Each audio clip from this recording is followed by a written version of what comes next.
Selamat siang, kami di sini dari kelompok 5 akan mempresentasikan hasil dari kelompok kami pada mata kuliah analisis pasar hasil pertanian. Nah, di sini saya bersama dengan teman saya yang pertama Diki Kuswanda, Komang Peggy Dian Astuti, Putu Apriyadi, dan saya sendiri. Lanjut. Materi pertama akan dibacakan oleh Komang Peggy. Kepada Komang Peggy dipersilahkan.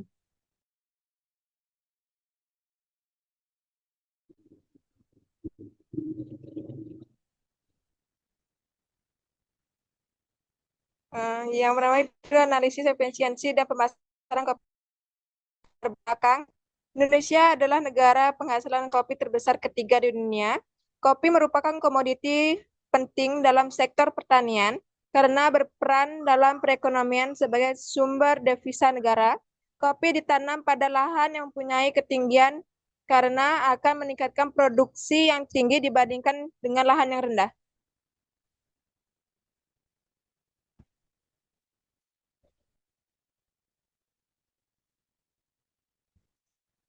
Adapun tujuannya, yang pertama dari jurnal 1, untuk mengetahui bagaimana usaha tani kopi di Kecamatan Pulau Panggung, Kabupaten Tanggamus. Yang kedua, untuk mengetahui bagaimana proses pembentukan harga kopi pada tingkat petani di Kecamatan Pulau Panggung, Kabupaten Tanggamus.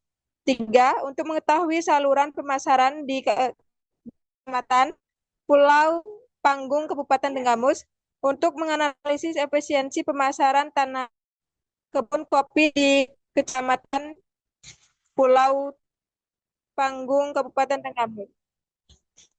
Pada jurnal kedua, yang pertama mengidentifikasi saluran pemasaran kopi Robusta di Desa Kalijaya. Yang kedua, menghitung biaya dan keuntungan pemasaran kopi.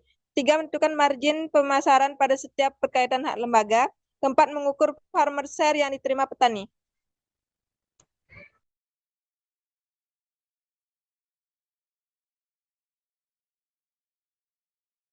Pada jurnal ketiga, penelitian ini bertujuan untuk mengetahui saluran pemasaran kopi Robusta yang digunakan oleh petani di Pekon Air Kubang, serta untuk menganalisis struktur dan perilaku pasar.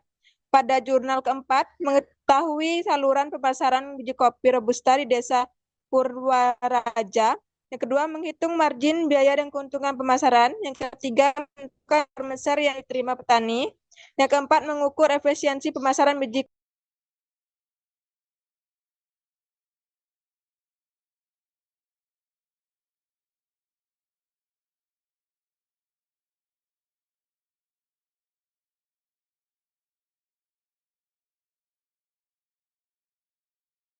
Materi selanjutnya akan dibacakan oleh Diki Kuswanda.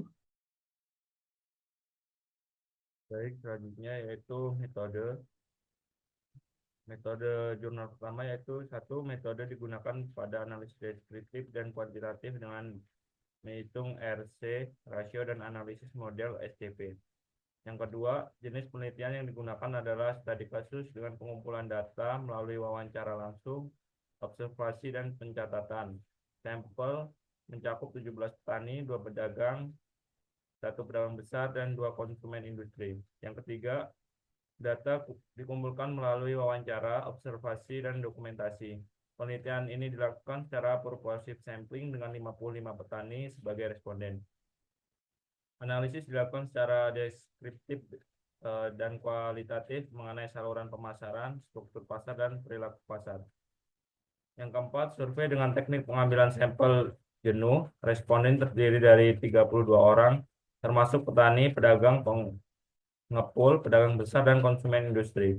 Data yang dikumpulkan melalui kuesioner dan analisis secara deskriptif untuk mengidentifikasi saluran pemasaran, margin, biaya, keuntungan, farmer share, dan efisiensi pemasaran.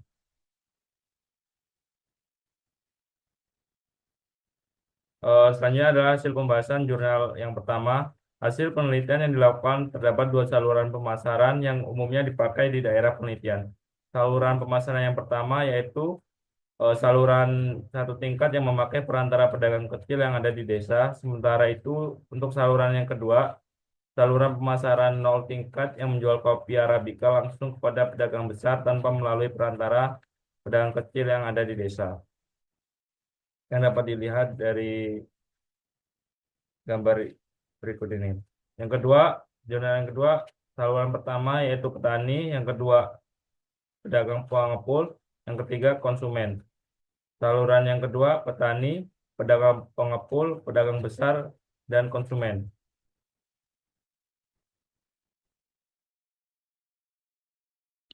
Selanjutnya akan dibacakan oleh Putu Apriyadi.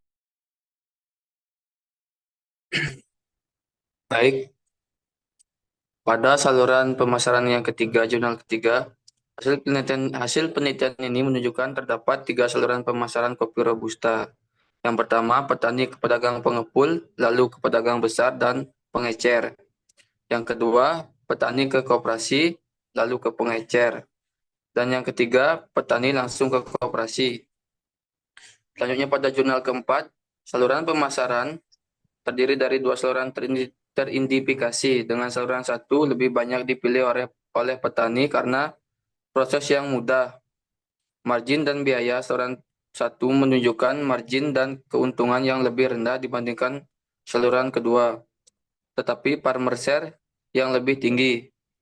Efisien pemasaran. Saluran 2 memiliki efisien yang lebih baik dibandingkan saluran 1, menunjukkan potensi untuk perbaikan dalam manajemen saluran.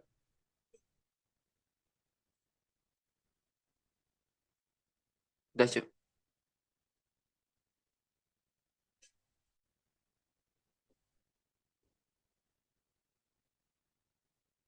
Pada pembahasan keempat, terdapat saluran pemasaran, margin, dan biaya, serta efisien pemasaran.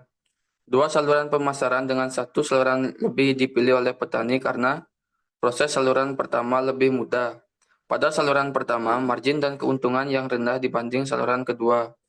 Karena market share lebih tinggi, pada efisien pemasaran saluran 2 memiliki efisiensi lebih baik dibandingkan saluran 1. Saluran 1 yaitu petani menjual langsung ke pedagang pengumpul, lalu pengumpul menjual ke pedagang besar. Saluran pemasaran kedua dari petani menjual ke pedagang besar dan pedagang besar menjual ke industri atau eksportir.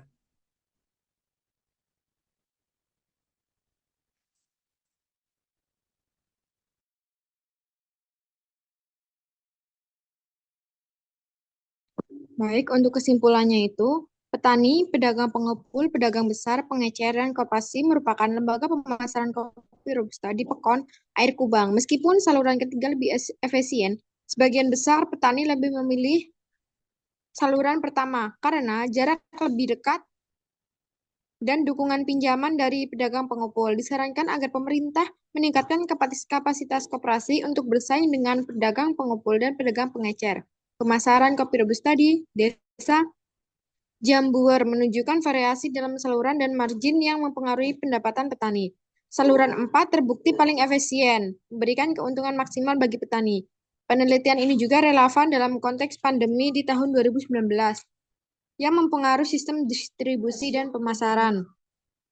Baik, sekian presentasi dari kelompok kami. Apakah ada yang ingin bertanya? Dipersilahkan. Izin bertanya. Boleh, sebelumnya Baik, izin di sini memperkenalkan saya diri. ingin bertanya.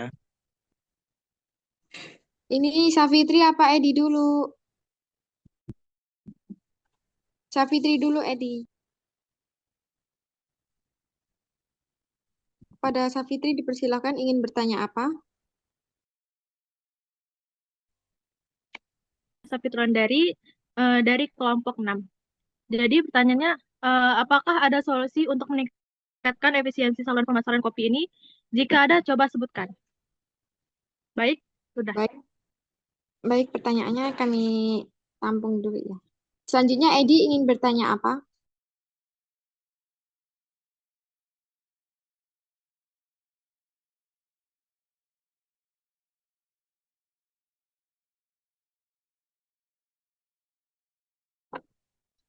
Mungkin untuk pertanyaan dari Safitri. Baik, di sini saya ingin bertanya. Nama saya Dwi Kurniawan. Kan tadi dijelaskan efisiensi pemasaran kopi. Nah, bagaimana cara untuk mengetahui efisiensi saluran pemasarannya?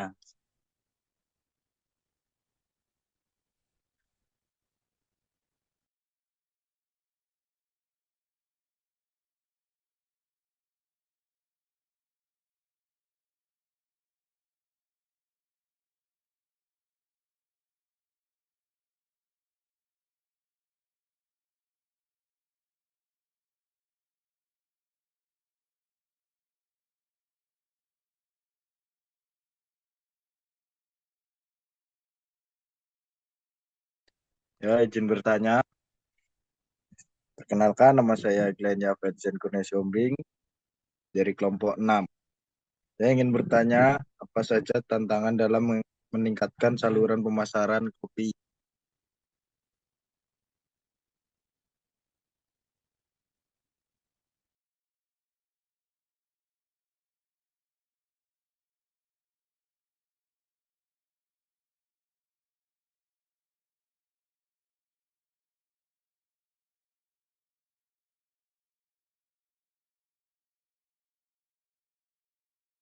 Mungkin untuk pertanyaan dari Safitri Ulandari bisa saya jawab. Tadi kan tanya solusinya ya. Nah, solusinya tuh yang pertama tuh untuk meningkatkan kualitas pada produk seperti dengan pelatihan dan penyediaan fasilitas pengolahan yang baik. Yang kedua, pemanfaatan teknologi untuk komunikasi terhadap petani dengan pembeli. Yang ketiga, kerjasama dengan pemerintah supaya mendapatkan dukungan kebijakan dari pemerintah. Untuk yang keempat itu pemasarannya secara langsung. Bagaimana Safitri? Apakah sudah cukup? Sudah.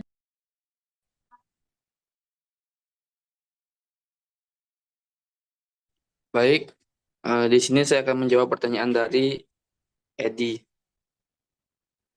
Untuk efisiensinya itu dapat diukur melalui margin pemasaran, farmer share, rasio biaya terhadap pendapatan, dan waktu yang dibutuhkan. Nah, waktu yang dibutuhkan petani saat kopi dipanen hingga sampai konsumen.